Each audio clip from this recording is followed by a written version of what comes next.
You're listening to the Mouthful of Graffiti podcast. The Mog, not to be mistaken for John Candy's half-man, half-dog character from 1987 Spaceballs, is a mouthpiece for Mid-Atlantic creatives. I'm your host, Brad Cox, the Mog Father, a name affectionately coined and given to me by conversations with Rich Bennett, and I'm here to let you into the Mog House. Let's see who and what we're chewing on today on the Mog.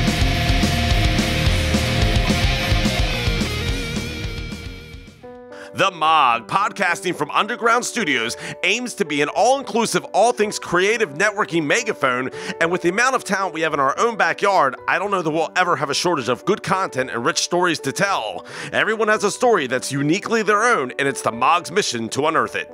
The Mouthful of Graffiti podcast started as a seed and couldn't have grown without the support of those who sponsored us along the way. We'd like to thank Musicland, Reb Records, Caprico's Books, The Gone But Never Forgotten Black Eyed Susies, Vagabond Sandwich Company, Double Groove Brewing, and the Baltimore Decal Gal. Don't forget to use discount code MOGPOD for a 10% discount at Caprico's Books. Everyone knows you can't stop by Main Street Bel Air without grabbing some fresh new wax at Reb Records, followed by a delicious lunch at Vagabond Sandwich Company. While you're in town, swing by Musicland for the latest in gear and rentals or a relaxing pint at Double Groove Brewing. The Mouthful of Graffiti podcast would like to thank our latest sponsor, the Harford County Cultural Arts Board, for believing in the podcast's mission. As the official arts agency, the Harford County Cultural Arts Board is the primary local resource for arts organizations, independent artists, and audiences throughout Harford County, Maryland.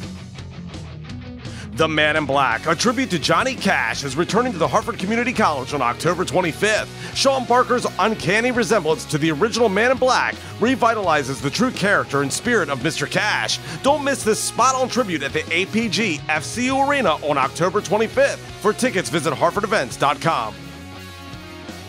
Just announced, the Harford Dance Theater are bringing their holiday classics, Harriet's Happiest Halloween and the Nutcracker, back to Harford Community College, respectively, in October and December. For more details and information, visit harfordevents.com. Do not wait to get your tickets. Welcome to the Mouthful of Graffiti podcast. I'm sitting here today with three cast members from Phoenix Festival Theater's Fiddler on the Roof, opening on September 20th. Yeah. Mm-hmm. And that's just a little over a week away. Is this Tech Week? Not yet. Tech Week starts on Saturday with our Sits Probe, which is when we hear the orchestra for the first time and we sing through the show with them. And then after that, we have rehearsal every single day until the show. Do you think that you guys are ready at this point? I think so. Yeah? We're doing good. You getting excited? Mm-hmm. Do you guys still get nervous? Yes. Yeah. Do you get nervous to do podcasts or theater productions? I think this is more nerve-wracking. Is it really? People say that. I don't know. I think once you get into it a little bit, you kind of loosen up. You're like, okay, I got the feel for this. How do you overcome the nerves? Or is it just that you're kind of coming at it like a team? So it's collective nerves. You're kind of relying on each other and that takes some of the pressure off? Yeah, definitely. I think that this is a really close-knit group where, we're still all learning our lines and everything. We're still figuring out remembering blocking and dancing and everything. And it's so cool because we get to look at each other and say like, oh, I can't remember my line. And somebody will just say like, oh, this is your line. And it's really, really cool. So even though like we all have the jitters and everything, we definitely feel like we can rely on each other, definitely. You know, the whole line thing, that happens during the show too. Yeah. Yeah. You don't necessarily want it to happen, but it could happen. Mm-hmm. So how many understudies do you have for this particular production? Oh, 0. We don't have any. Oh, God. So just knock on wood, everything goes well. Crossing our fingers. Yeah. Yep.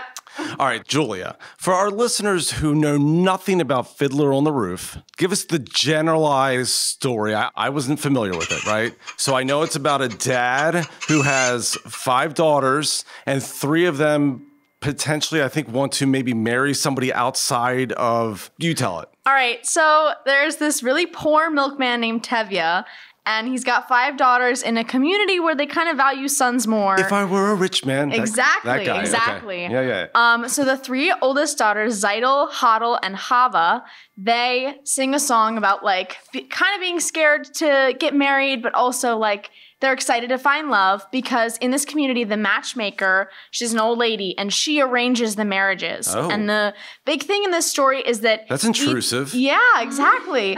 Each of the 3 girls ends up finding a match that their dad doesn't really like and that wasn't arranged by the matchmaker. And he's a big, like, tradition man. Like, that's the first song is all about the traditions. Yeah. So the oldest, she finds a guy. They get increasingly more like unusual. The first one is just kind of like, oh, he's poor, but I guess that's fine. The second one is he's moving away, but I guess that's fine. And then the third one, that's me. She finds a Russian guy who's outside of the faith, and that's where he draws the line. And he actually he disowns me. So yeah, all right. and throughout that, there's also like contention between the Jewish community and the Russians and like how that's also rising. And then at the end, sad things happen. You have to come see the show. Is it ultimately a happy ending? No. Everybody's like, that's a negative. Like outwardly sad, but it's not. It's history. Joyful. Yeah. Yeah. We're going to go around the table here. Tell me just your name and your character. So my name is Jess Simonson, and I'm playing Huddle, which is Tevia's second oldest daughter. Okay. I am Julia Eakes, and I'm playing Chava, and that is Tevia's third oldest daughter. All right. And I'm Sam Jednorski, and I'm playing Zaitel, and she is Tevia's oldest daughter. We were talking pre-podcast, and you've obviously done shows at the Chesapeake Theater. It's a little bit different. The stage is probably 3 times as large, or at least twice as large. It's very big. So how do you fill the stage? What's the vibe like to you? It's definitely different. I miss the Chesapeake, the old Chesapeake. I'm very excited to see what it's going to look like after it's renovated. But it is different being here because I feel so far away from the audience. And it is difficult to fill up the stage because most of the time it's not a lot of people on the stage. It's sometimes only like 2 or 3 people on the stage at a time. And it's very difficult to find the ways to fill it up because like Julia said, it's not a particularly happy, like fun show. It's very grounded and therefore our movements are very grounded. So, but I think we're doing a good job of filling it up because of our movements and our character choices that we make with each other. So we're working our best with it. It's very different, but I think different is good sometimes. Yeah, I agree with you. And if you wanted to, you could fly Tevye. Yeah, Tevye. You could.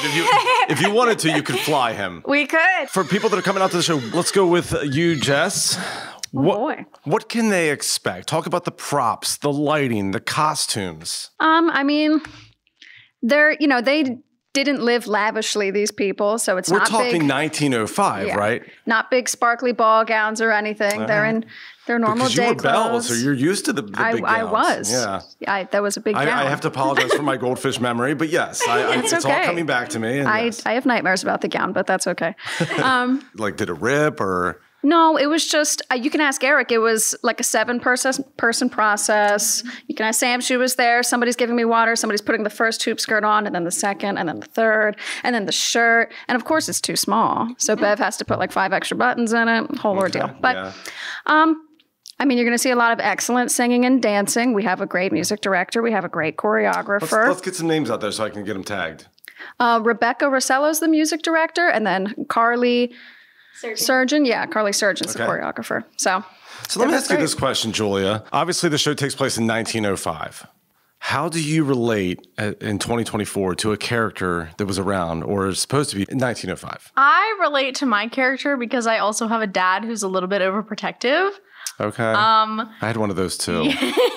Growing up, I ended up in Hollywood. That's what happened to me. I just ran away. It was like, you're like, just out of here. Gave him a heart attack. Yeah.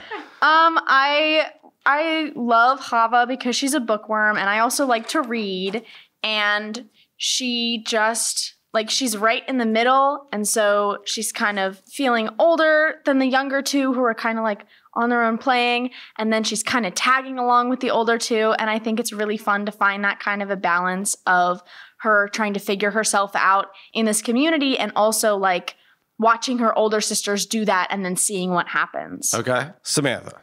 You've been in a lot of theater productions. What are some of the ones that you remember here from Harford Community College? Oh gosh. Well, Jess just brought up Beauty and the Beast. That was a really fun one. I did Tarzan in the Amoss Theater. That was the first show that I ever did with Jess. That was Bambi Johnson directing. Absolutely. Yeah, and her magic show. Was gorgeous all over the place. We were flying in that one. That's I remember that. Yeah. That was so cool. Oh, it was so cool. I'd love to be able to do it again. Not me personally. I don't want to fly, but I like watching people fly. That's really cool. And then we did a chorus line. Mm-hmm. That was unfortunately a show that got kicked out by COVID. So we didn't get to finish our run at that, but Eric was in that as well. He played Ricky. He stood right next to me in the line. That was one of my first shows that I ever did with him, and he was amazing in that. That's what most people probably know Eric for is his acting, but his direction is just phenomenal. I've been having such a great time with him. That's awesome. Yeah. All right, Jess. How do you get into character? Especially like maybe you're not feeling it that night. Like how do you okay, I got to flip the switch. This is go time. There's 400 people out there. You know, I have a degree, so that's just what I do. Okay. I mean, this is like you don't have any rituals. Like for me, it would be like a ghost energy drink. Maybe just like throwing caution to the wind, divine intervention, eating things you shouldn't for the voice. It's generally chaos. Sam can speak to that a little bit. Yeah, I was gonna ask you all about vocal training because you can all sing really, really well. So I'll start with you, Jess, since the mic's in front of you.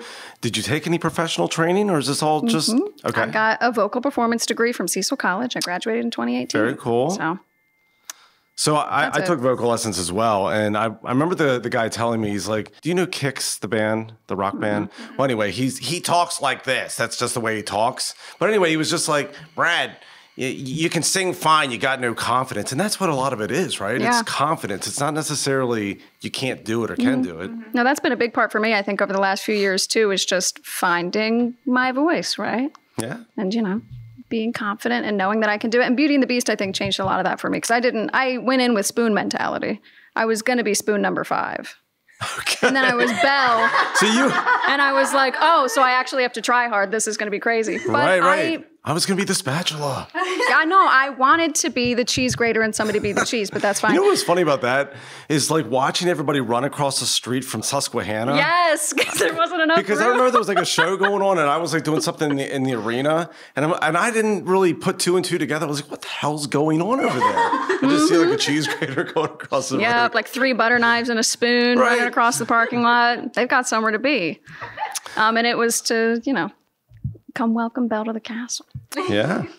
Julia, give me your theater background. My theater background. Okay. We're covering a lot of ground in 10 minutes here. Yeah.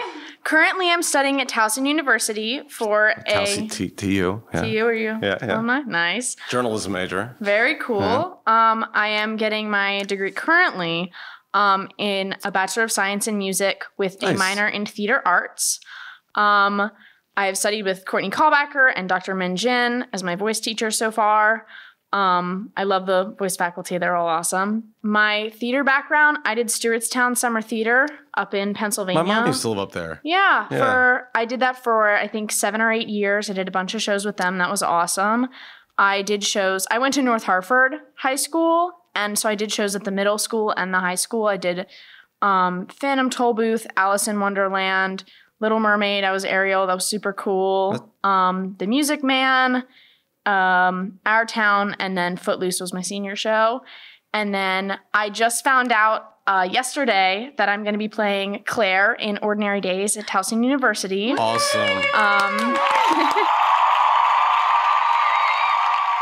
We'll add some applause too. Just to drive it home. Track, like woo! Under the music direction. You have no idea. I will. Under the music direction of Benny Grease, and I'm really excited for that. But I've been doing, there's a picture of me somewhere when I was like 4 years old. So you guys are all veterans. At my church talent show with like a microphone looking really scared and like a big poofy dress.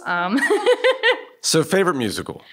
Favorite musical I've been in or to, Into the Woods. I was Baker's wife in Into the Woods at Theaterworks Live. That is the longest show. Isn't it like 3.5 hours? No. It feels like that. It does. I think because it's like the movie halfway through. It just starts all over. The prologue is 13 minutes long. Okay. I love that show. Yeah. I love the Sondheim music and that role, the Baker's wife.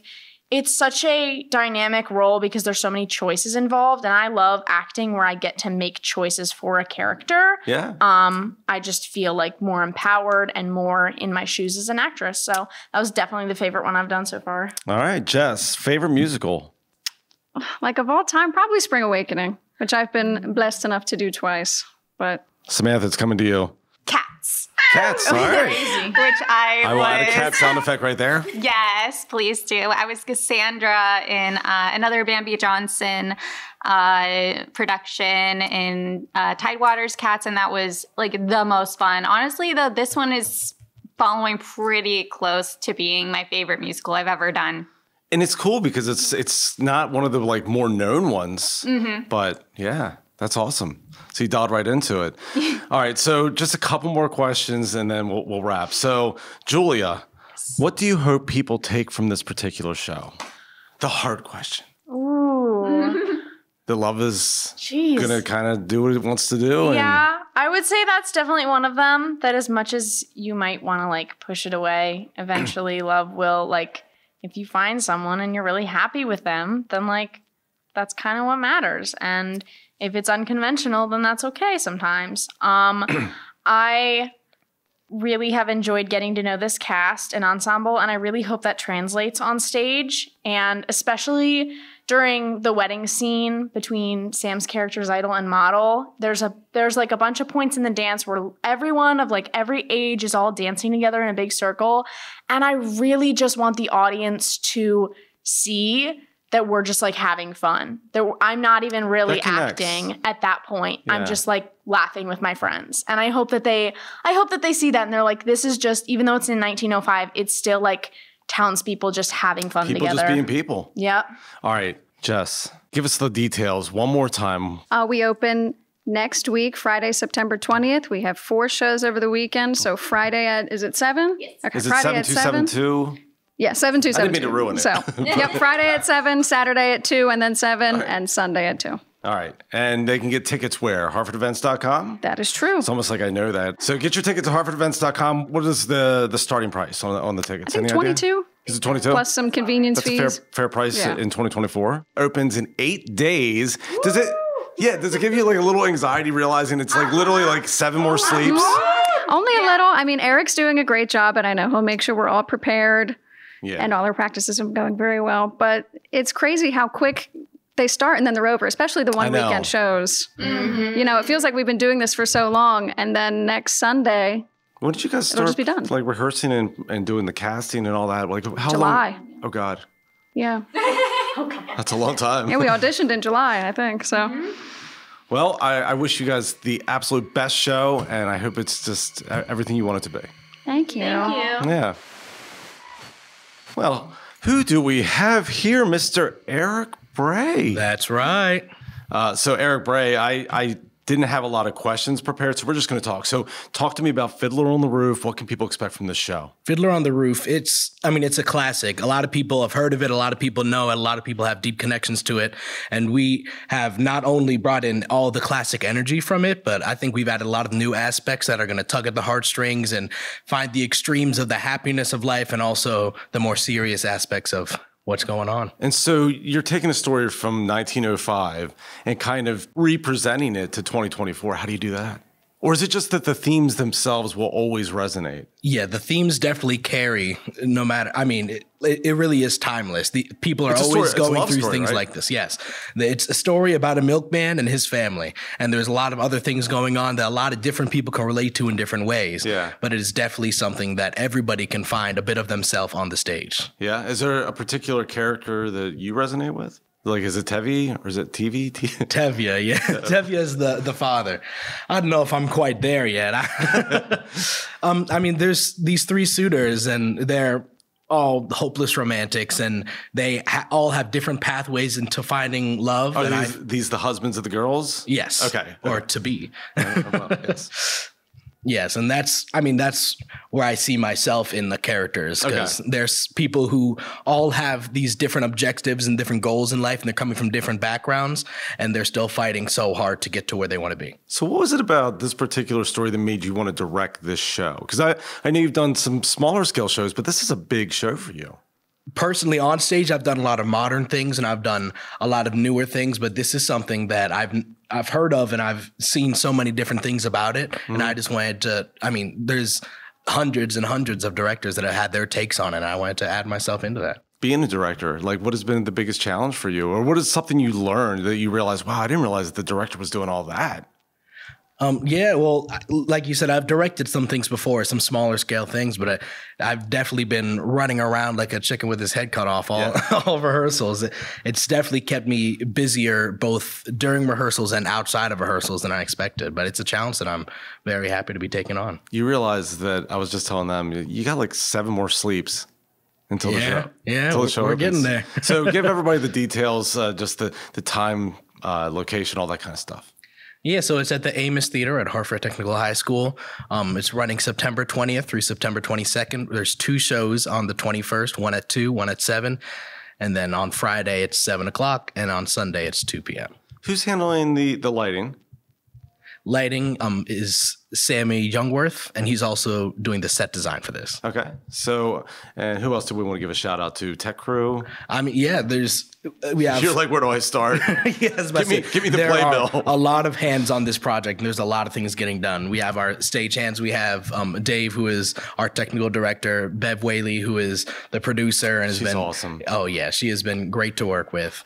We have Carly Burnham, she is our choreographer, and which is quite a task for this show because there's a lot of big numbers, and she has really done amazing at corralling people in, as well as Rebecca Rossello, who's our music director. And similarly, there's a lot of big group numbers and the harmonies that she's getting out of these people.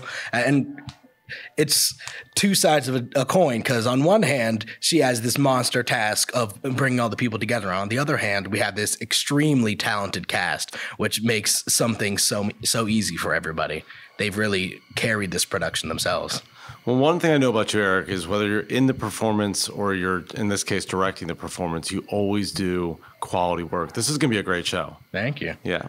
So everybody get out and check out Phoenix Festival Theater's Fiddler on the Roof, opening on September 20th. That's right. All right. See, the energy drinks are kicking in. I'm remembering things. All right. We'll see you then. All right. We'd like to add this. The stage manager is Cody Cowden, who has been my backbone this entire time. I definitely couldn't have done it without them.